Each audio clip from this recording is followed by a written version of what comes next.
Okay, good evening, everybody. Have a seat if you are still gathering your cheese and crackers and wine, and that will be here after the event as well. It'll be nice to have some time to talk and mingle later as well. But we wanted to go ahead and get started. We have an online audience as well, and we're really thankful for everyone who's listening in and watching our live stream. So let me first introduce myself. My name is Lisa Guernsey, and I'm the Deputy Director for Education Policy here at New America. And I want to take just a couple of minutes for those of you who may not have been to our space before and who may not know much about New America to just introduce what we are about. And then we're going to also talk about what our early and elementary education program has been involved in. And then we're going to get into what I think is going to be a really interesting discussion about Ruby Takanishi's new book. So it's first things first, creating the new American primary school. We are thrilled.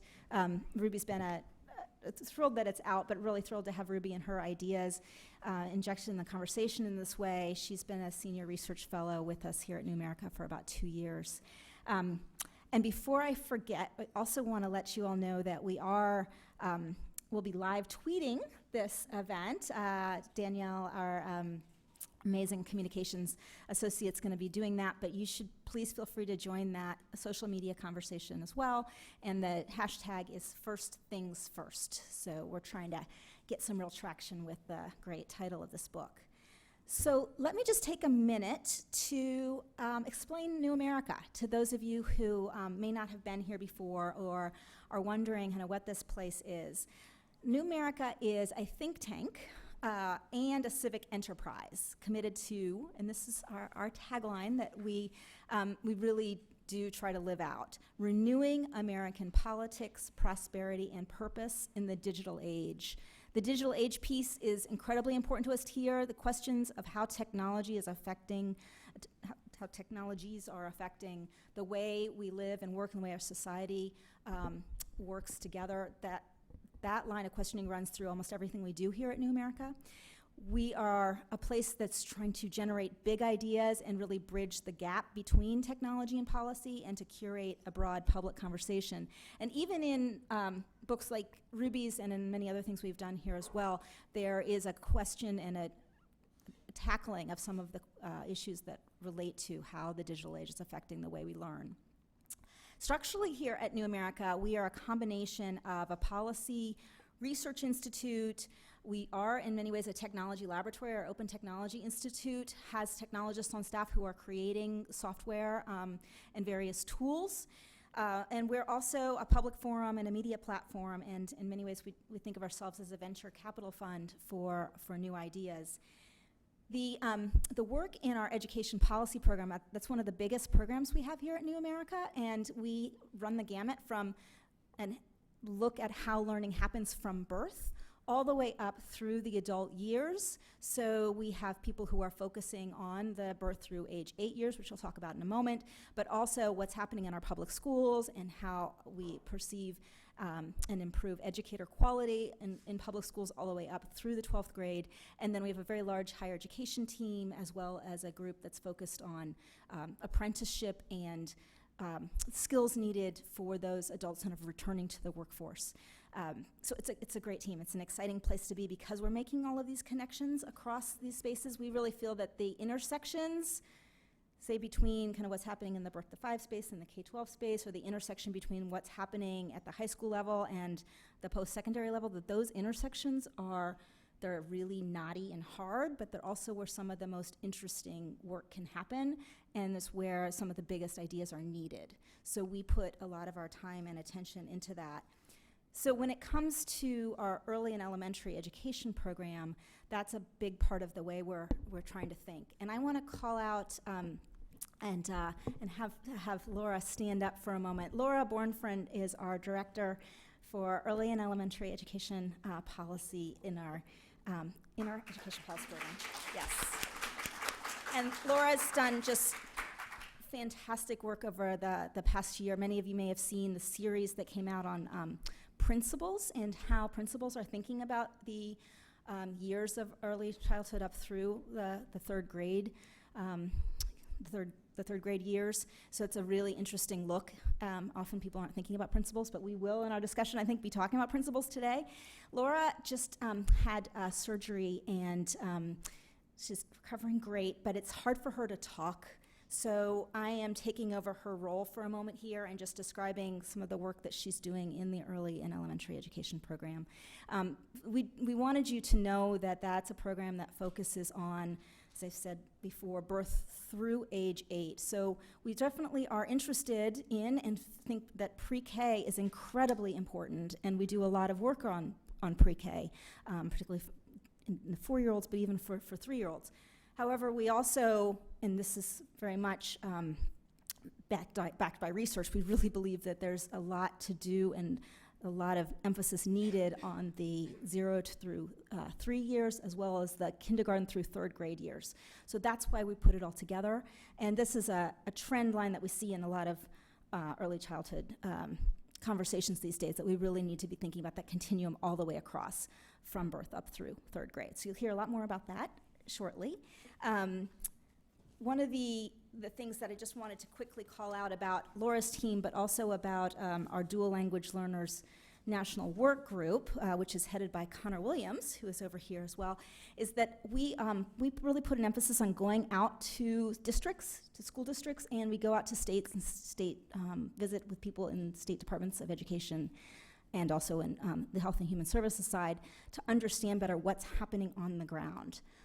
We really believe here at New America that we got to get out of the Washington, D.C. kind of beltway mindset and go see what's actually happening and how different policies are affecting real people. So just wanted to just call out that just even in the past year, we've had site visits and several papers out on states like Massachusetts and Minnesota, Oregon. We also have papers coming on New York and Minnesota. There's going to be a really neat case study on Harrisonburg, Virginia, that Amaya Garcia is working on related to dual language learners. And then we've been doing some work in our Learning Technologies project, which I also direct, that has been looking at 37 sites around the country and at the very local level that are using technology in new ways in libraries and in early learning centers. So as I said, all that connectedness is really important, and I think the connectedness across these kind of grades and age spans is really important. We'll be talking a little bit more about that. We've been really fortunate in all of this to have the advice and good sense from our senior research fellow, Ruby Takanishi. And so she's, as I said, she's been with us for 2 years as a research fellow. She's based in New York City, but has been a great resource to our team. She's come here to DC for many of our conversations about kind of how to move the conversation forward, what should we really be thinking about, and we're just incredibly fortunate to have Ruby on board. So now I want to move to the point where we can have our panel discussion. I'm going to introduce our moderator, Lillian Mongeau, who many of you, if you haven't read some of Lillian's pieces yet, you're going to start seeing her more and more, but you may even just this summer have been reading her work because just even in the past, gosh, it's been like in 4 months or so, Lillian's really been digging very deeply into some really important issues across this birth through 3rd grade landscape and has been publishing a series of pieces in The Atlantic. I highly encourage you to go to The Atlantic's website. Right now, there's a big piece, and Hechinger Report also has it up, that's looking at Hillary Clinton and some of the issues that are going to come up related to early childhood education. Lillian's been working on that as well.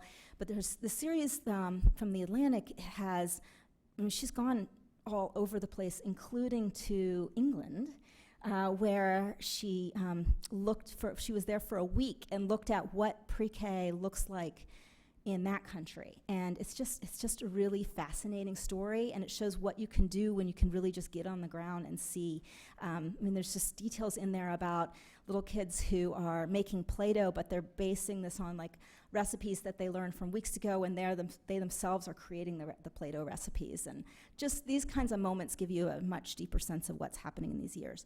Her more official bio is that she is the engagement editor and early childhood reporter for the Hechinger Report.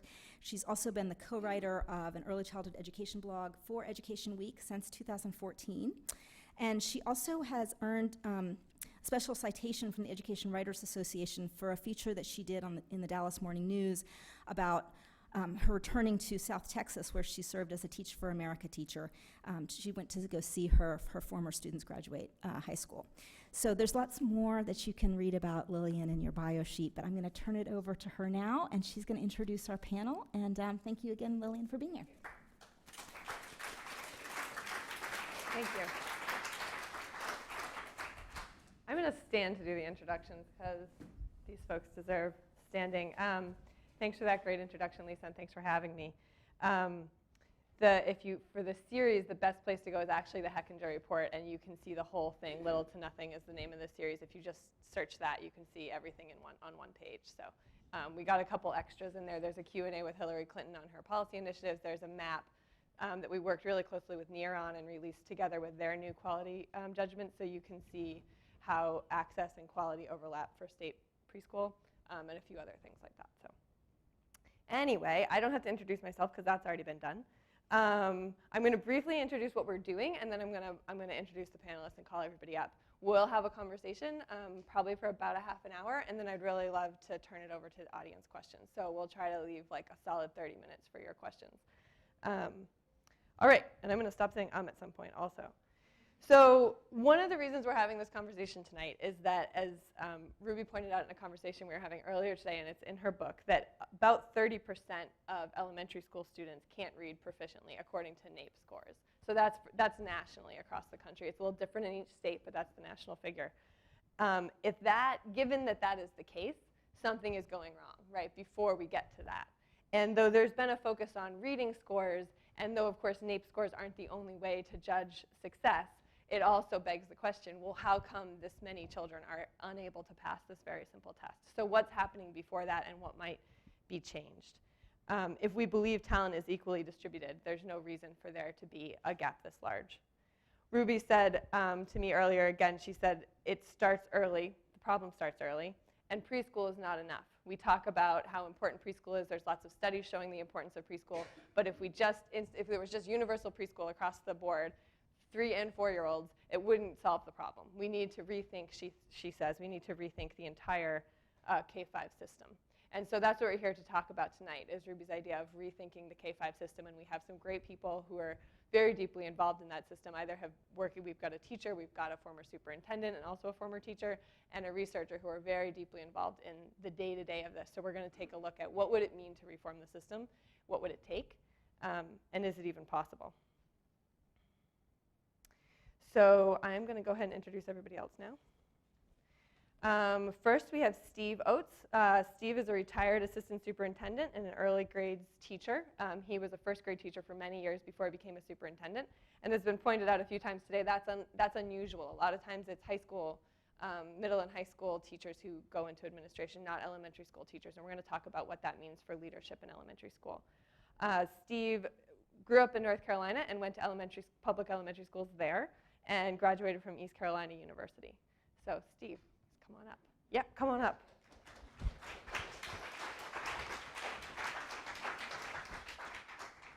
And this is no particular order.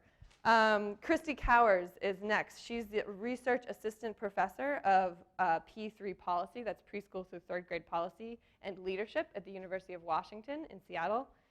She's previously advised 2 Colorado governors on this kind of policy. She's worked at the Education Commission for the states and at Harvard. She's also written several books. I couldn't get all of them into the list, but I'm sure some of them are in the bio. And she went to Colorado Public Schools as a young kid and graduated from Colorado College, an American University, and Teachers College. So Christy, come on up.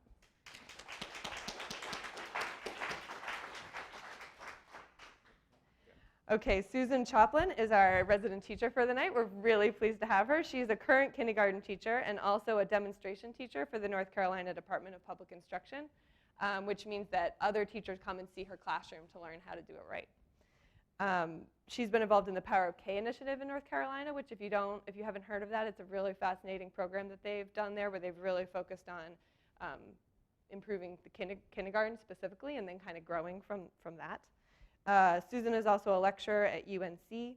She grew up moving around, so she went to public schools in both Louisiana and Georgia, and she graduated from UNC.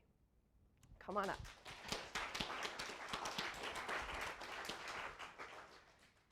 Okay, and last but not least, we have Ruby Takanishi, the author of the book that we're all here to discuss tonight. She is a senior research fellow here at New America, as has already been said. She focuses on early and elementary education. She's been the president of the Foundation for Child Development and also an assistant professor at UCLA's Graduate School of Education. She grew up going to Hawaii public schools for elementary school, and she graduated from Stanford University.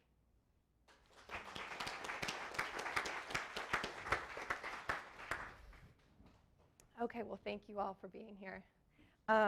Ruby, let's start with you. If you could give us quickly just a brief overview of your sort of overall argument, your main argument you're making with your book here tonight. Well, first of all, as Lillian said, a lot of us have focused on the importance of access and quality to pre-K education in the last few decades, and I think we've made some progress in that area. This book is not about pre-K. This book is about reforming, changing, redesigning the American primary education system, which I see as starting early, much earlier at the age of 3 with pre-K, compulsory kindergarten, and then going up to the K through 5 years. What I point out in my book is, given the interest in young children and the focus on pre-K education in the last few decades, it's really quite remarkable and puzzling as to why we have not paid sufficient attention to what happens to children after they go mainly at 4 years of age to pre-K in the years following. And then all of a sudden, as Lillian pointed out, we look at their 3rd grade reading scores at the end of 3rd grade, and lo and behold, we find that over 50% or more, to close to 60% of kids overall in the country are not reading proficiently. And when one starts to sort of disaggregate that data by children who come from low-income backgrounds or children whose first language is not English or different racial and ethnic groups, that percentage just increases incredibly. And so I just really felt that it was important to focus on this neglected area or a neglected level of public education, because basically I think it's a civil and human rights issue. If you really look at what we know about the development of infants and toddlers and young children during their first decade of life, what they are capable of doing, and the lack of opportunities for many, many children, it really is a, what shall I say, an appalling lack of public responsibility to support their education and their talent and potential. Finally, I would say that unless we address this basic gap in public resources for young children, we will continue to have the widest social and economic disparities in the United States among our global peer nations. And having a society with young children and individuals, the majority of whom are not well prepared for life, is not good for them and their well-being, as we know, and it's certainly not good for our society. Thank you. I'm going to fact check myself. I think I misstated the statistic at the top. I said 30%. It's 30% who can read proficiently, yes. And so 70% who cannot. So I apologize for that. It's worse than I said. Okay, so Ruby, in your book, you make the argument very strongly for universal, not targeted preschool. So that the idea that every child would have access to, though you say it should be voluntary, but access to a preschool program. Can you explain why this is such a critical part of how you reimagine primary schooling in the US? First of all, I think, as I said before, when you really look at what young children from birth are capable of doing and learning, and the fact that we know that the inequalities emerge very early in life, like 18 or 24 months, we need to think of what we can do to reduce those disparities. So, and as I said, the numbers, we're not talking about a minority of children. We're talking of a very important and large group of children. And so I think we need to change our ideas. I mean, our ideas about when public investment, public responsibility, and public education begin in the United States must change given these change conditions. And I would say that in many of our peer nations, this is a given. So we are right in the middle of all of the countries of the world when it comes to providing all of our children with this important educational experience. And among OECD countries and other countries that, as you call them, peer nations, we're not in the middle. We're more behind, I would say. Yes. So Steve, I'm curious, if this was suddenly a thing in North Carolina, in your district specifically, okay, universal preschool for everybody starting at 3 years old, what do you feel the reaction would be, both from parents, from teachers? How would that go over? Well, it's interesting, and the work I've been doing in this area for the last 4 or 5 years, what I'm learning is that our community gets it. Our community, I won't say completely, but they really understand the need for doing our work differently. We've been working on the wrong work. But it's hard if you've been an educator for 20, 30 years, and you've been pouring a lot of energy into one aspect, and all of a sudden somebody says, this isn't where we need to be focusing right now. And it's really hard. So your literacy scores are in the toilet. So what do we do? We focus on literacy, and we bring in research-based reading programs, and we go from 90 minutes to 120 minutes to 180 minutes of literacy instruction. It all sounds good, but is that what a 5-year-old needs? And so your question being like, what would folks say? Folks would go, people, they absolutely want more services for our children, our underserved children, but do they really understand what that means? And I would say no, they don't. It's going to be really important to get our constituents, teachers, principals, and especially principals, to understand what it means what a good kindergarten classroom looks like. Ruby's got a big picture.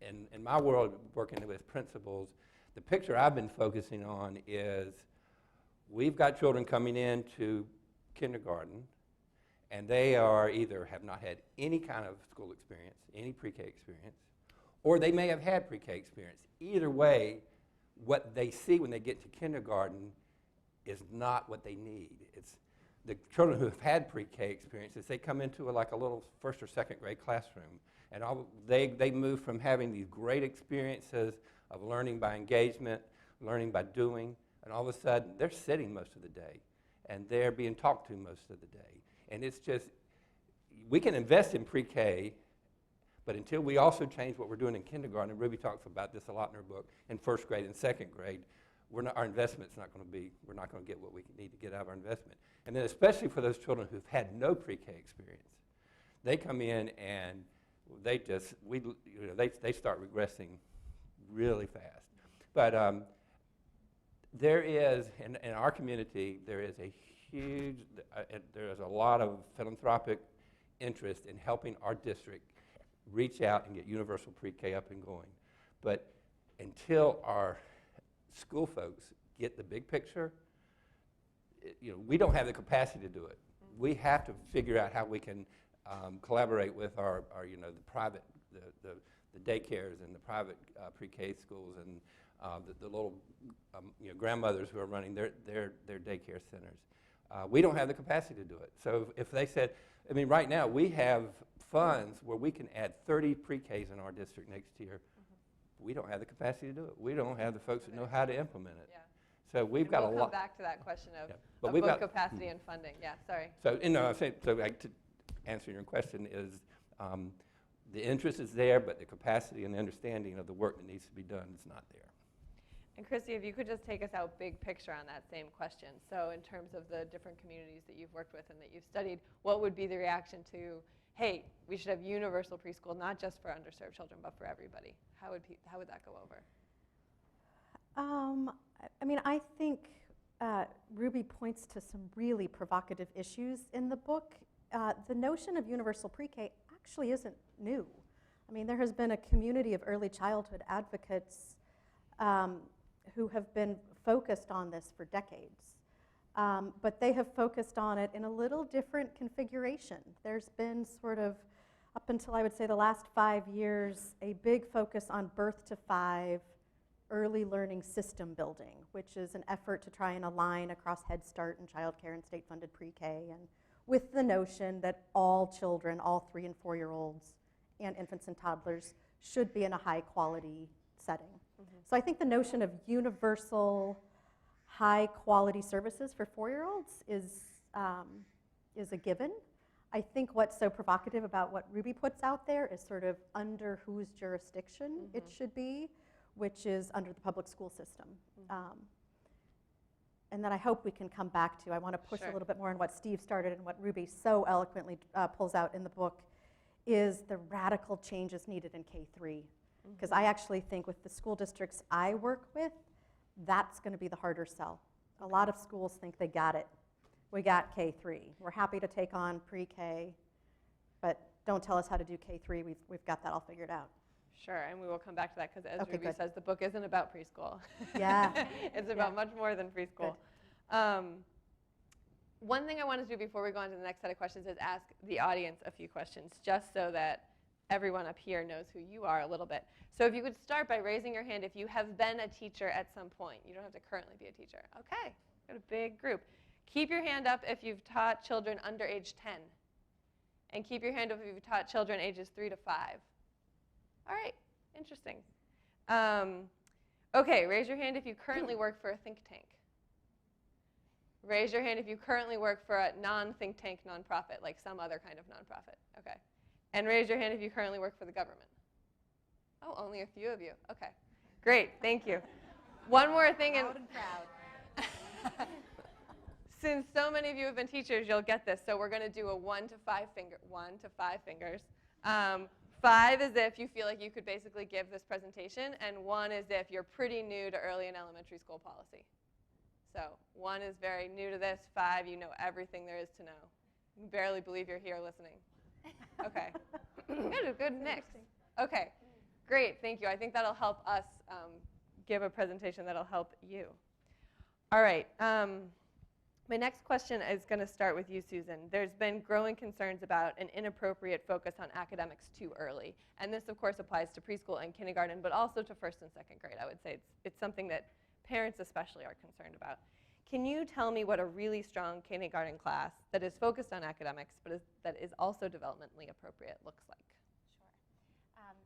I think in thinking about this 3-year-old to 8-year-old span under the public jurisdiction, we have to bring together the 2 worlds of early childhood and primary education.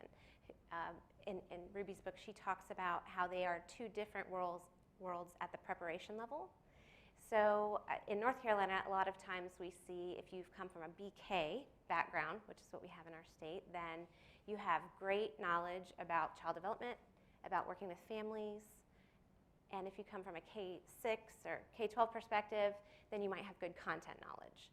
So we've just got to stop that separation, and we have to put it together. So in a classroom, you're going to see that happening in action.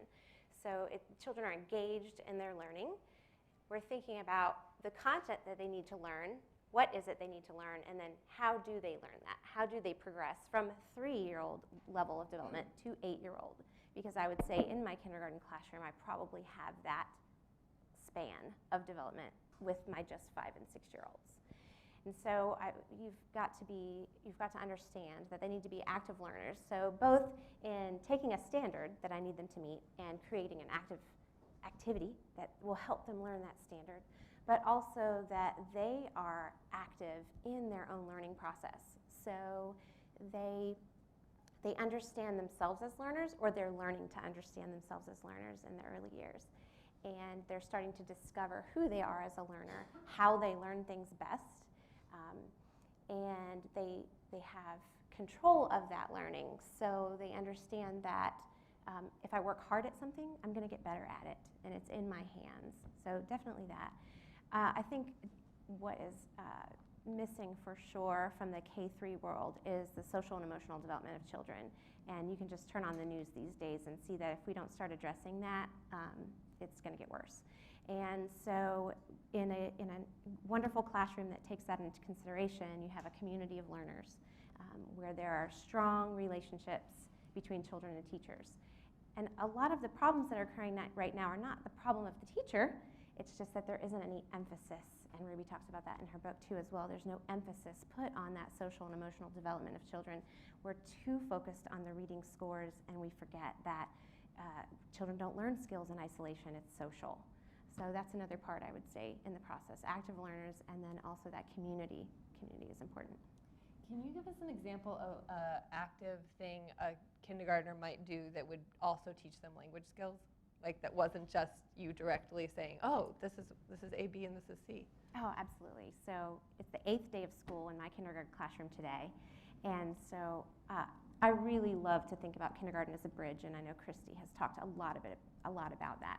So right now I'm bridging from home, and I'm bridging from preschool, and I'm bridging from childcare and grandma, lots of different places into that primary world. So right now, I might look a little more like preschool. And by the end of kindergarten, I might look a little more like 1st grade. So that child active is going to look very different across the year. So I always like to point that out. So right now, say for example, the children are going into the block center, and I'm talking to them about what are you going to build in the block center today. So this might be the first time that they've ever had to think about what they're about to do next, because children are controlled all day long.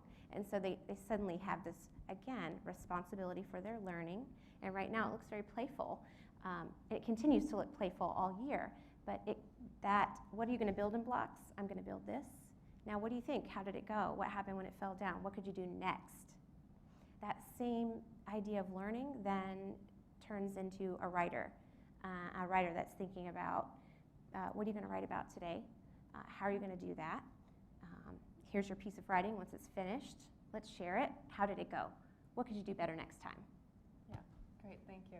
I also love like block sections you go in and you see like the kids are developing, an understanding of physics, right? Like at their level, but it's like, oh, if I put the bigger blocks down first. And so through that play, they're getting that. But I love what you said about asking questions, because that also the research shows, right, that kind of asking questions and helping direct their learning, you're directing, but you're not like telling them what to do. There's like a somewhere in between there. Yes, and in Ruby's book, she says in the now, like in that moment that and that is the kind of training that teachers need, is to not open a manual and follow page 1, but really observing what children are doing and where are they on this 3 through 8-year-old continuum, and what am I going to do next for them? Yeah. So we're talking about the radical changes that need to be made P3, right, all the way through 3rd grade. So I would like to ask each of you, one of the things that Ruby emphasizes in the book is that leadership is going to be needed at every level, from classroom teachers, principals, district leaders, state leaders, federal leaders. Everybody's going to have to get in on this. And really for the early years, you're going to need that sort of private, mostly nonprofit, but that private sector engagement as well, at least at the beginning, if you're actually going to go to what she's suggesting of universal preschool. So I would love for each of you to think about and let me know, what would you need in your position? What would you need for support, either from above or from below, to make this kind of thing happen? And then also, what is it that you think people at your level could contribute? either through expertise or action. And Steve, we'll start with you. Well, the strategy we used in Winston-Salem Forsyth County Schools was we looked at principals. We needed leadership from principals, and we needed leadership from teachers. I want to back up just a minute, so I'm not sure I'll be able to get this in. As Susan was describing her classroom, we're from the same district. Her classroom is an exceptional classroom.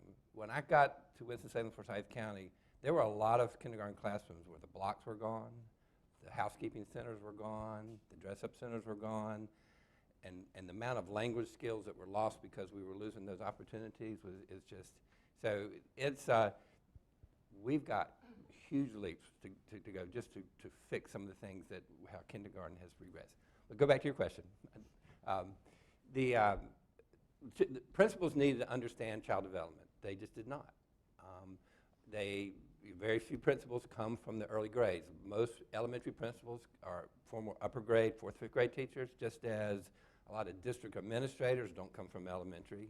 They come from high schools. And so to get district administration to understand early childhood development and the importance it plays, that is also a very key need, but that wasn't what we decided to take on. So we spent a year, once a month, in principal meetings, training principals and child development. And then the second year, we got more into, a lot of you know, the first school book, which I think is a great companion to Ruby's book. And we started going through that and getting our principals to understand what it could look like in their classroom. The other thing we did was, if you really want to change a culture, you show up in teachers' classrooms and you work with teachers. And so we took the Power of Kindergarten model that was a statewide model, and we instituted with our kindergarten teachers. And the purpose of that was to develop leadership among kindergarten teachers, so they could, one, develop their skills, develop their leadership, so they could in turn start working with other kindergarten teachers in the district. And so, we were really trying to change things at the grassroots level.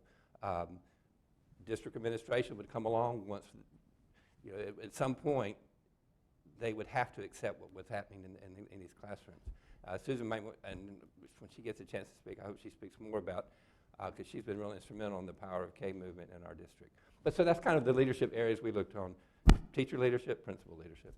So more education for district administrators, including principals, to make sure that they have what they need to help, and then what they can do is then help the teachers as well. Whereas right now, if they don't have that knowledge, there's no support for the teachers. Principals are, as long as they understand what good child development and what that means in a classroom, and they understand why, they're going to be all for it.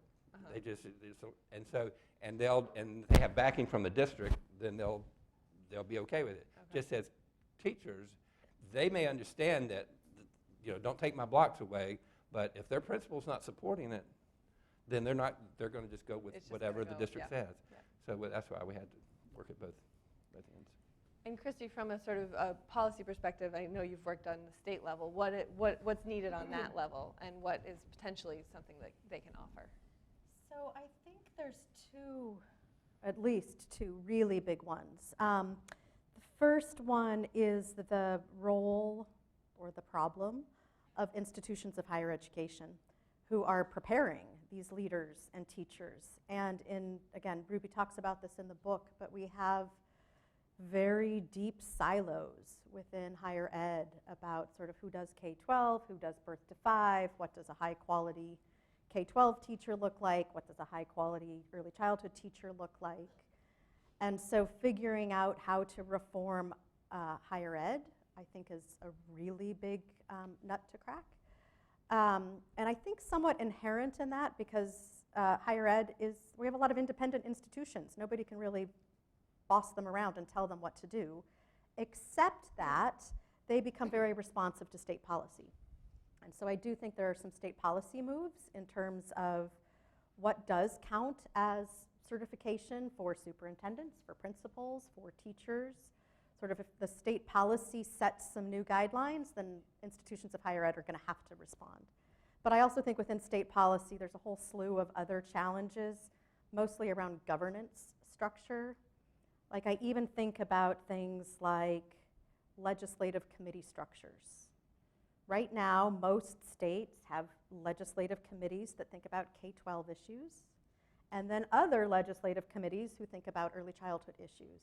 And to sort of change what the new American primary school looks like is also going to mean either figuring out how to get those legislative committees to work better together or changing their structure.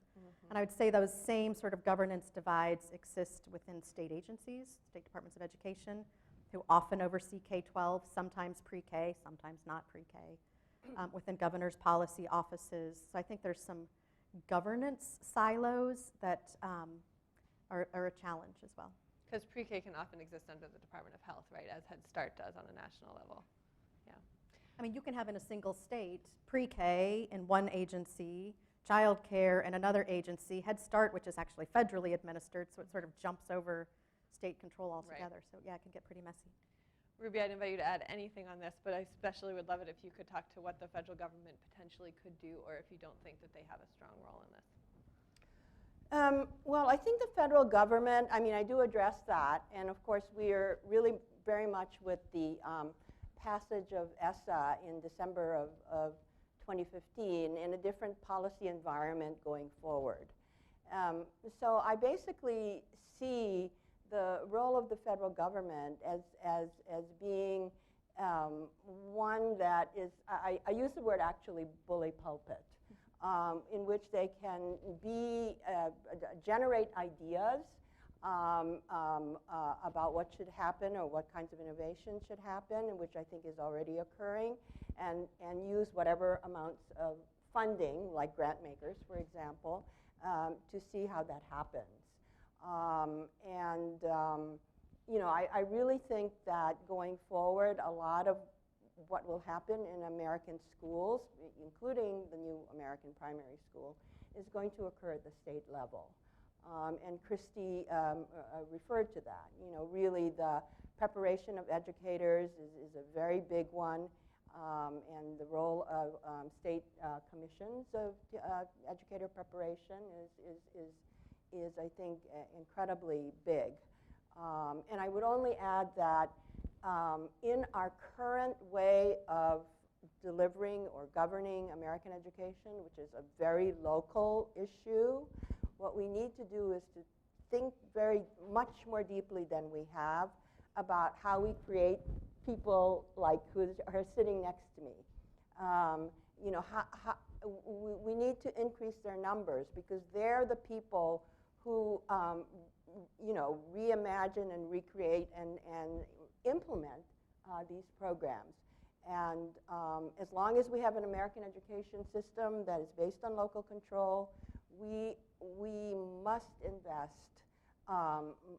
much more into the preparation and professional development of educators. And I would say in general, we have not paid very much attention to that critical issue. I'm going to jump back to Susan, and then we're going to come to the audience. But Susan, if you could answer that question from your perspective too, what is it that teachers can contribute to these changes, and what is it that you need in terms of support? Well, the pre-service is so very important, and there's definitely some areas where we can improve, but we have lots of teachers in place. So it's in-service that I find I'm passionate about with my involvement with Power of K. So in-service, ongoing professional development. In-service and ongoing, and that principal leadership is critical, that they support this continuous improvement process of teachers. So you don't come out of the education school and now you know how to do this. Ruby says a respect for that adult development, and that a new teacher might need a curriculum or a manual to follow, and a veteran teacher may need something different. Again, if you've got more content knowledge, you might need more child development help or help about engaging with families, or vice versa. And so it's about differentiating for teachers, just as we know we must do for our children as well, and understanding that they're coming at different levels of development. So having a principal that supports that allows teachers to take risks, to set goals for themselves, to see themselves as a learner, just as I do with my kids in my classroom. Great. And what would you say, I mean, what do you bring as somebody who's working with kids every day, that if people were listening, that you could contribute as well to helping change, especially since you're a kindergarten Yes. teacher and we'll be maybe talking to other teachers too in this case, right? Or older Right. teachers of older grades. So I think when I'm speaking with another teacher and we're talking about our practices, that sort of humility that you bring to the conversation about, I'm really doing this well during the day, but this is not going well. And so being able to have some honest dialogue about what you're working on, what things are going well. I'm good at this. Come see me do this. Let me know what you think. So my classroom is a demonstration classroom. So teachers come visit me, and I think at first they think, oh my gosh, she must think she's the best, even though they're saying all that. I don't. And so when they come visit, and then we're able to dialogue about what they did see, and I'm able to say, here's the things I think went well. Here's the things I'm working on. And so that I think if we, as teachers, have that constant dialogue as ourselves as learners, I think that's important to change how principals might see us as well. So if the space is created for it, you can help each other. Exactly. Yeah. I have way more questions. Many more questions. But I'm going to turn over to the audience for now, and I'll jump back in if I don't like your questions. No, I'll jump back in if I have another idea. So do we have? I don't know. Is there a microphone? Yes. So raise your hand if you have a question. Okay, right over here. She's bringing you the microphone. And if you don't mind introducing yourself. Sure. My name is Liz Griffin, and I work for AASA, the School Superintendents Association. So this is a question for you, Steve. How do you prepare superintendents better? Or not better? How can you help them? In terms of preparing superintendents, in terms of the getting a superintendent's license through the education system, or do you mean how do we just prepare them when they get the job? Okay. I think superintendents will listen to school boards, and school boards listen to the folks that elect them. So what I think is starting to make a difference in some districts is people get the fact that they have, our population is changing. In a lot of large urban areas, our populations are the browning of the population, the socioeconomic, we have more children in poverty, and the business community sees it as an economic issue. So the business communities are saying we've got to change the calculus. They're the ones that can get superintendents to think about this in a more proactive way. And the superintendents get on board, then the grassroots stuff will also take off. But I really think superintendents are going. They're only there as long as the school board wants them there. Yeah, Libby Doggett over here. And I know I just said your name, but if you can introduce yourself too. Well, Libby Doggett, I'm the Deputy Assistant Secretary for Policy and Early Learning at the U.S. Department of Education. One is, thank you all. Thank you, Ruby. We wouldn't be here if it weren't for Ruby's work, not for this book, but really for her work for decades, really setting the stage, because she was the first person and the most persistent person on talking about pre-K to third grade. And I think you have changed the dialogue. And then Christy followed up with really specific ways to do this. And then obviously you all are doing it. And then Lillian, your writing is just incredible. I just never want to miss it. So thank you all. I feel very honored to be here and listen to this. So what can we do at the federal level? I mean, we've struggled with this, at ESSA, the new Every Student Succeeds Act. We've integrated early learning more deeply into that. We've worked to integrate early learning through K-12 all through the department and not just own it at our office. We've struggled with accountability because I think the accountability system under No Child Left Behind kind of took the focus away from those early grades because we were putting the best teachers in the later grades where the kids were tested, and so we were ignoring those early grades, but we don't necessarily want a lot of testing, so maybe we dodged a bullet in some ways. So I'm really interested in what could we specifically do. We're at the end, but there's a new administration coming, and maybe somebody here will be in Stephen in my place and able to implement it. So great ideas. What should we do? And the Higher Ed Act will be reauthorized in the next couple of years. So what can we do there for higher ed? So, I mean, I think that's a great question, and one that obviously, Libby, if you can't figure this out, this is a really big problem. I mean, it's there's been nobody better to help lead within the U.S. Department of Education than you. I mean, from my perspective, some of my musings on this is how we can start getting some of these pre-K through third pieces built into K-12 initiatives, not sort of like the preschool development grants is great, but it still just becomes, it's just about preschool. Or, you know, so how can we be leveraging K-12 efforts coming out of the U.S. Department of Education? You're only eligible for this money if you require full-day kindergarten to be offered. Because this is actually a little point that I have for, a question I have for Ruby, is that with this really bold vision, yet in a situation where we don't even have full-day kindergarten for all kids, is sort of crazy to me that, you know, we're already going down when we haven't even figured out 5-year-olds yet. So I don't know enough about the inner workings of all of the K-12 side of USDOE, but how do we make the P and the P3 part not separate initiatives or separate programs, but leverage points to get K-12 funding and momentum. So we tried to do that through ESSA as much as we could. Yeah. I think it's going to, yeah, right. I think it's going to be interesting to see sort of what happens over the next few years. Have there been any, and this is to you or to you, have there been any proposals to move Head Start under DOE? And is that something that people think is a good idea or a bad idea? I want my life. Yeah. Okay. I can't, well, two things to that. I think there's been two interesting Head Start debates that have been going on for decades. One is moving Head Start under DOE, but I just want to note, if you do that, it then fragments, every time you align one place, you misalign somewhere else.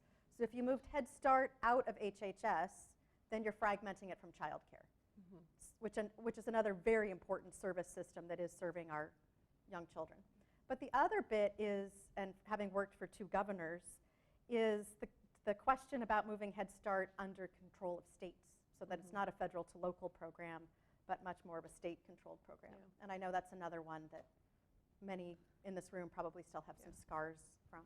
Well, and the child care is interesting because in doing this series, Marcy Whitebook, who I'm sure many of you know works at UC Berkeley, studies teachers, one thing she said is teaching well, early childhood is care and teaching, like by definition, right? And that's true for the teacher in the classroom, but it's also true, like you can't leave your 3-year-old, there's no such thing as a 3-year-old latchkey kid, right? Like you can't have your 3-year-old come home after school and be like, I'll just hang out till you get home, Mom. So whether or not that's a good idea with 12-year-olds, of course, debatable, but like potentially they'll survive. So talking about those early years, like you're automatically talking about care in addition to education. Yes. Sorry, of course. That's what Libby raised. Thank you very much, Libby. That's really very nice of you. This is how I see it. I think most people would agree that the federal role is still, hopefully, to protect vulnerable children. And I think that's a very important role. And this is not an original proposal. It's been around for a while.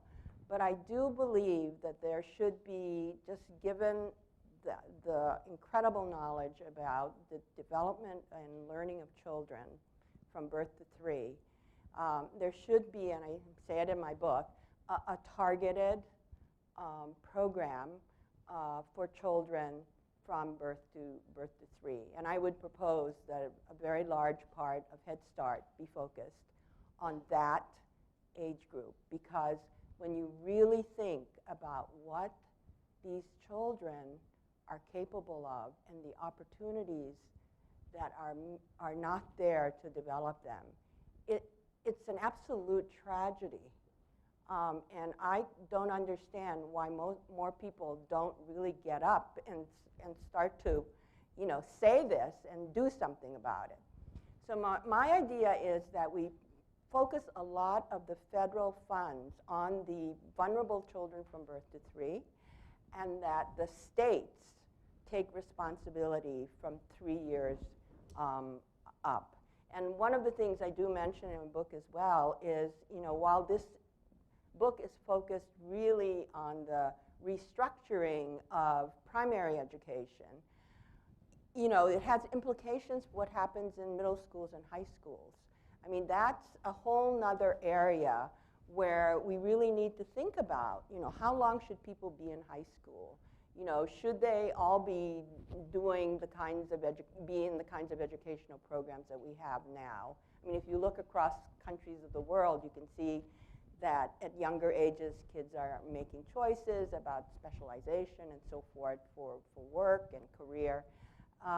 So we need to think really systemically about this whole birth to 18 or 21 years. And I would say, in answer to your question, the federal role is clearly with the youngest children whom no one really, including the states, is going to take responsibility for. Interesting, thank you. Yeah, you were next. And then. Hi, my name is Luis Gallego, and I work for Tools of the Mind. It's a professional development curriculum program from pre-K and kinder. So here in the conversation, I have a question, or I want to start an idea. And you sort of mentioned it in terms of being a teacher and childcare. Is there any movement or any conversation about how we can change the culture of education and basically the profession of teachers, how we perceive ourselves as teachers? Because in my experience, what I feel, a lot of teachers, they don't know the theoretical foundations of their profession sometimes, and they don't talk of their profession as, let's say, a doctor or a lawyer or any other professional who talk about their profession. Are there any, going back to the idea of preparation programs for teachers in higher education, are there any movement to change that, or has that been part of the conversation? Great, thank you. Do you want to start with that? Well, I'll say sadly that I've been teaching 16 years, and if I were to meet a crowd when I first started teaching and they were to ask me what I did, I felt very proud to say I was a teacher. And I would say over that 16 years, I almost hope the conversation doesn't come up. So I think there's just been this shift, thinking about federal government. That word accountability shouldn't be a bad word, but it's become one. And it's become, you're failing, your school is failing, your class is failing. When we know if coming in at 5, we expect 18-month-olds to be very varied in their development, right? We expect one 18-month-old to be very verbal and another one to have great gross motor skills. Yet for some reason we expect them to all be the same at 5 when they enter our doors, which is not going to happen, and especially with the variation in what they get before. So with the accountability piece, also thinking about that bridge between the two worlds. When we think about early care and education, a lot of times the accountability has to do with quality, right? And then when you're thinking about K-12, we're thinking about child outcomes, and we're stuck in child outcomes. And because of the savage inequalities in economics in our schools, one school that has 100% free and reduced lunch and another school that has 5% free and reduced lunch, of course our test scores are going to look different because of the things that have occurred for them before the age 3, which has to change. But I think that accountability and being able to put quality and child outcomes together and still hold teachers accountable. So accountability has brought us down. And definitely a lot of teachers feel like, gosh, we're failing. We're failing. Things are not going well for us. Which makes it hard to talk about, as you were saying, Yes. in the same way. Yeah, so When you say quality at the earlier age, do you mean like evaluations of teacher interactions with students and Exactly. the existence of blocks, this kind of thing that they're looking at. A lot of times in it's preschool environmental classroom. scales. Yeah, environmental scales. Okay, yes, like and Eckers teacher-child class. interaction quality, things like Whereas, that. but as soon as, that's partly because a 3-year-old can't produce much of an outcome, right? So like, And, but well, once their they can write, development is so it's like, varied. oh, we should give them a written test. Well, and we also expect their development to be varied Yeah, at to be 3, varied, and right. we suddenly expect them to be later. able to take tests at 5. Yeah. Anyone else want to chime in on that? Yeah, I'd like to address Luisa's question because I think it's a very important one. It's not only one that affects the primary school, it affects our entire education system. And I would say what has happened maybe in the last 20 years, maybe even 25 years, is that there's been an erosion of any professional respect for teachers in American society. And it's gotten very worse with accountability and so forth.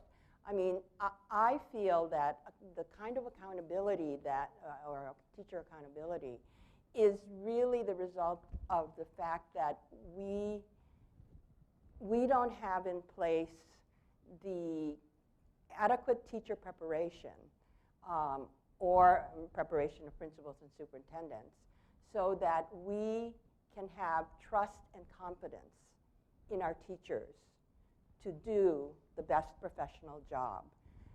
Because our teacher preparation systems are inadequate, or education are generally inadequate, we have to erect this structure of accountability.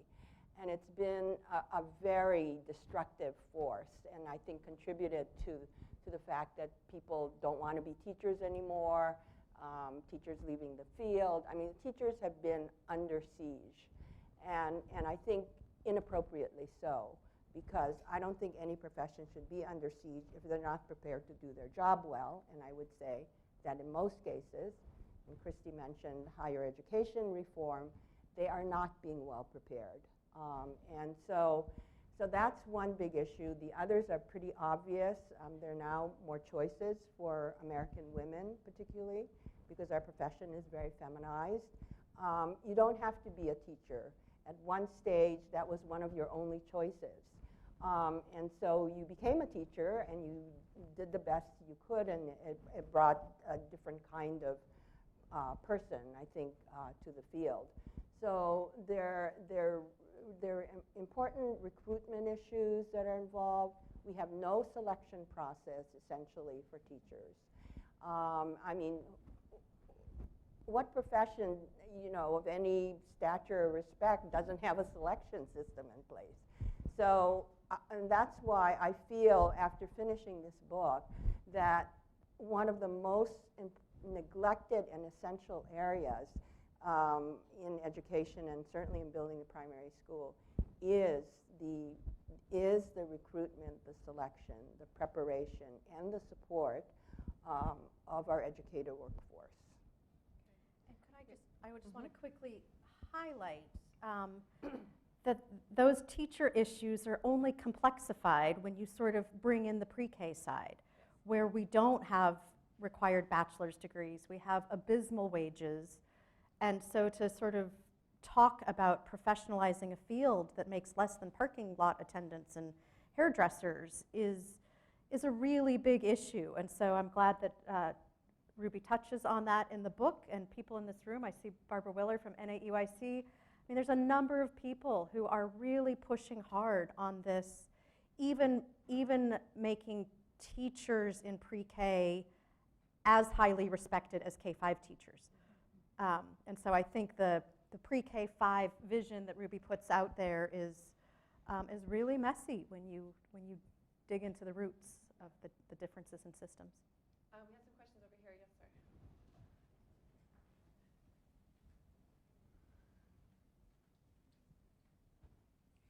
Thank you. My name is George Mihais. I'm a member for UNESCO Task Force. And I've been involved only in Nordic countries, Switzerland and Japan, in after-school experiment. Our conclusion so far, I mean, it's a conclusion, it's not scientifically proven, is that if we enrich after-school, out-of-school experiment involvement of children, it helps formal education, and it helps teachers. So one of the conclusions we have is that this intermediation to access to knowledge, for instance, in the Museum of Modern Art in Geneva, they have twice a year specially trained, not formally educated teachers, but with social skills, and they organize by theme, for example, trees in paintings or others, or wood. I don't know how much how far it can go, because there is no innovation from the government. I think I was involved in most of European Ministry of Education and Ministry of Education in Japan. No, one should not expect from any policy and no involvement from the federal government of the United States will address the issue critically. Either, it's our opinion, we empower families, and families who cannot afford it, the local community make up for it, so that the children, when they go to school, the teachers are supported and encouraged. So, of course, Scandinavia is very homogeneous society. Japan, the same. Switzerland also, very homogeneous society. It's easier. I can see that. But out of school, after school, empowering families to bring up all children more or less at the same level of social literacy or whatever other literacy, it seems to me critical. And for that purpose, access to knowledge, high quality, high definition, science, culture, and experiential part of it. I mean, going in the woods, doing something, and this part, I don't know what can be done in America, but I learned most of the things in America. Only Smithsonian can provide me in UNESCO with intangible cultural heritage expertise or Encyclopedia of Life. So my dilemma is, in America I find the knowledge, I find the resources. I'm together with the World Digital Library Project. Only the Library of Congress has such resources for many countries in the world. So how could we reconcile in America? Giuseppe Moon, to empower local community while you are American, very diverse. But out of school, after school, empowering families and being more entrepreneurial, experiential. I hope it makes sense. But that part was still, even in Japan. I mean, Japan is probably the most innovative country in education. Kumon schools, I think you have plenty of them. So Japanese are the only innovators on a sustainable basis in a primary and secondary level education, even kindergarten. Kumon School, Suzuki for Music, there are many initiatives. And the teachers, the unions, are not nicer than in America. So, I mean, they are very nice, but so out of school, after school, families, personal involvement, local community, these are my agonizing almost questions. Thank you. Great, yeah, thank you. And Ruby, you talked a little bit about engaging families, and do you have any proposals on that front? Yeah, I mean, when I look at my book, I really love my chapter on families. I think it's one of the hardest things to do, but I think I hope that I have identified some strategies. I think the two that I would say are really important is that we know that there is an association or relationship between family economic resources and how children do perform in school. And what I try to argue is that schools, or the new primary schools, should take a more active role in increasing adult family literacy and also work skill development. So I do sort of focus on that. And the other thing that I talk about is focusing, there are now strategies and programs and so forth to using technology in some cases to really give parents a kind of on-time information about how their children are doing and how they can support children's learning. But I mean, there are a number of other things, but I try to be very specific about the parental role, because I think that just saying being involved, which has been part of our strategy, is not very helpful. I'm going to take my prerogative as the moderator to ask one last question, and then we have time, we'll go back to the audience. Otherwise, everybody will be around for a little while, so please feel free to come up and ask us questions.